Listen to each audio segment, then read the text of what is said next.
You were against same-sex marriage. Now you're for it. You defended President Obama's immigration policies. Now you say they're too harsh. You supported his trade deal dozens of times. You even called it the gold standard. Now, suddenly last week, you're against it. Will you say anything to get elected? Well, actually, I have been very consistent over the course of my entire life. I have always fought for the same values and principles. Do you think New York State should recognize gay marriage? No. No. Okay. I believe that marriage is not just a bond, but a sacred bond between a man and a woman. I have not supported same-sex marriage. I have supported civil partnerships and contractual relationships. I support marriage for lesbian and gay couples. I support it personally and as a matter of policy and law. So you're saying your opinion on gay marriage changed, or you changed your mind? I have to say, I think you are being very persistent, but you are playing with my words and playing with what is such an important issue. I'm just trying to clarify so I can understand. No, I don't think you are trying to clarify. I think you're trying to say that, I used to be opposed and now I'm in favor and I did it for political reasons, and that's just flat wrong. So let me just state what I feel like you are implying and repudiate it. I have a strong record. I have a great commitment to this issue, and I am proud of what I've done and the progress we're making. Yeah, I'm sorry, I just want to clarify what I was saying. No, I was saying that you maybe really believed this all along, but, believed in gay marriage all along, but felt for political reasons America wasn't ready yet and you couldn't say it. That's what I was thinking. No, that is not true. It really is great how long you've supported gay marriage. Yes. I could have supported it sooner. Well, you did it pretty soon. Yeah. Could have been sooner. Fair point. Just in July, New Hampshire, you told the crowd you, quote, take a backseat to no one when it comes to progressive values. I take a backseat to no one when you look at my record and standing up and fighting for progressive values. Last month in Ohio, you said you plead guilty to, quote, being kind of moderate and center. Do you change your political identity based on who you're talking to? No, I think that, like most people that I know, I have a range of views, but they are rooted in my values and my experience. I get accused of being kind of moderate and center. I plead guilty. Just for the record, are you a progressive or are you a moderate? I'm a progressive. Going through the emails, there were over 60,000 in total sent and received. About half were work-related and went to the State Department, and about half were personal, that were not in any way related to my work. When you speak to the public, you say, I turned over everything. That's, for the most part, a direct quote. When you talk to the public, you say, I turned over everything. 90 to 95% of my work-related emails were in the state system. If they wanted to see them, they would certainly have been able to do so. You know what? That is maybe the 10th time you have cited that figure today. It is. And I have not heard anyone other than you ever cite that figure. Who told you that 90 to 95% of your emails were in the State Department system? Who told you that? We learned that from the State Department in their analysis of the emails that were already on the system. The Inspector General report found that less than 1% of State Department emails, record emails, were captured. So they give a number of less than 1%, and you give a number of 90%. I have absolute confidence that everything that could be in any way connected to work is now in the possession of the State Department. This pile represents the emails that you sent or received about Libya in 2011, from February through December of 2011. This pile represents the emails you sent or received from early 2012 until the day of the attack. There are 795 emails in this pile. We've counted them. There are 67 emails in this pile in 2012. And I'm troubled by what I see here. I can only conclude by your own records that there was a lack of interest in Libya in 2012. The server contains personal communications from my husband and me. Only time I got on the internet, I did 2 emails, and I ordered Christmas presents from a reservation. Otherwise, I found people said embarrassing things on emails. I didn't want to be one of them.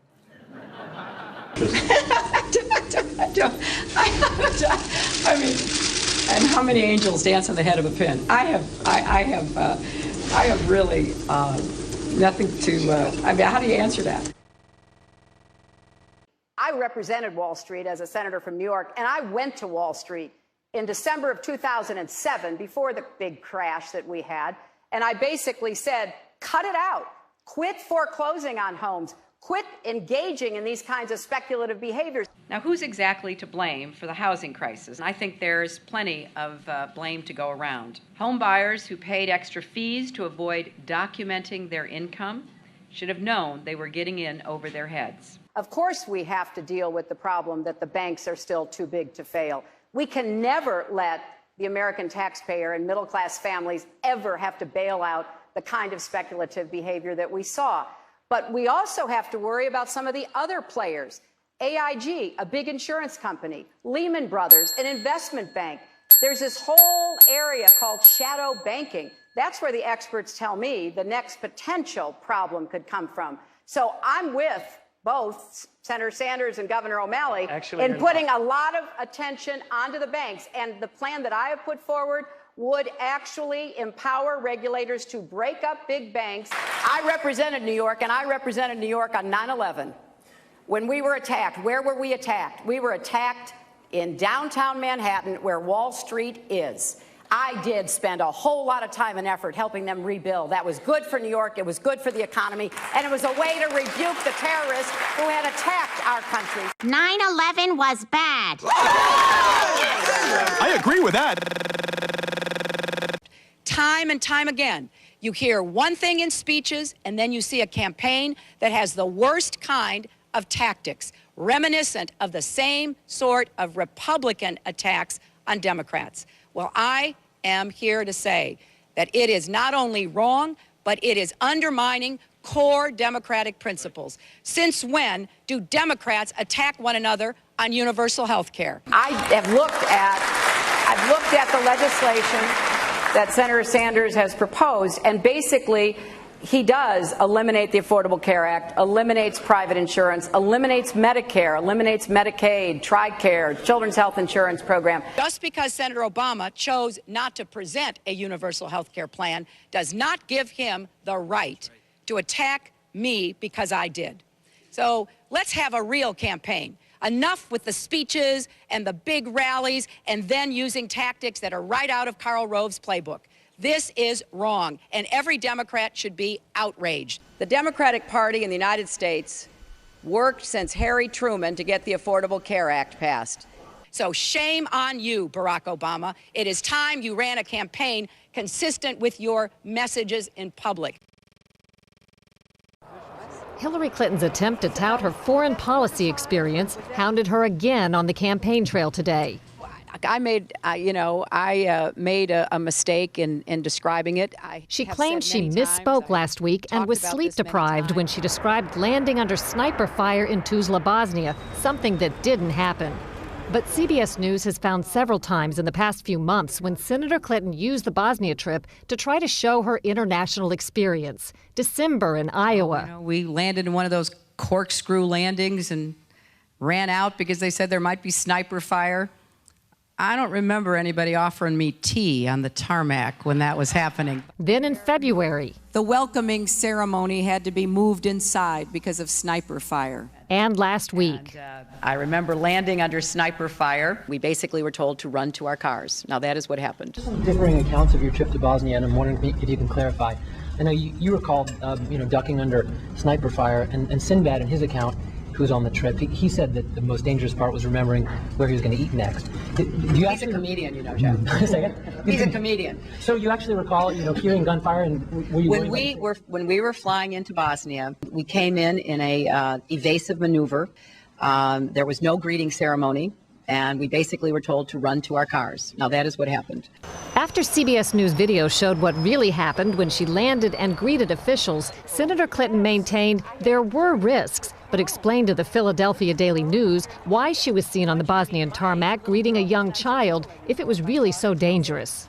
I was also told that the greeting ceremony had been moved away from the tarmac, but that there was this 8-year-old girl, and I said, well, I can't rush by her. I've got to at least greet her. So I greeted her, I took her stuff, and I left. Now that's my memory of it. Good to see you. Once again, her memory doesn't match our videotape. She and her daughter Chelsea lingered on the tarmac to greet U.S. military officials, took photos. There was the group of 7th graders on the tarmac, too. And then Senator Clinton walked to the armored vehicle where she did eventually duck and enter. It was one of the highlights of President Clinton's first term, passage of the North American Free Trade Agreement, also known as NAFTA. Critics blame NAFTA for the loss of manufacturing jobs in industrial states, including Ohio and Pennsylvania. Hillary Clinton helped get NAFTA approved. She held at least 5 meetings to strategize about how to win congressional approval. She helped the White House block opposition from labor and environmental groups, and she was the featured speaker at a crucial meeting. Participants in that event said, quote, her remarks were totally pro-NAFTA. There was no equivocation for her support for NAFTA at the time. You know, I have been a critic of NAFTA from the very beginning. My concerns about NAFTA expressed years ago have been well documented and verified. I didn't have a public position on it. I have spoken consistently against NAFTA. And if you look at what I have been saying, it has been consistent. I have been consistent. You can go back and look at from the very beginning. I was one of the voices in the administration warning about NAFTA. You said it was good on balance for New York and America in 2004, and now you're in Ohio, and your words are much different, Senator. The record is very clear. Well, you don't have all the record, because you can go back and look at what I've said consistently. Oh, I think that everybody is in favor of free and fair trade, and I think that NAFTA is proving its worth. I think on balance, NAFTA has been good for New York and America. Was NAFTA a mistake? NAFTA was a mistake to the extent that it did not deliver on what we had hoped it would. Your opponents are saying that that's really part of a larger pattern with you, that you often avoid taking firm positions on controversial issues.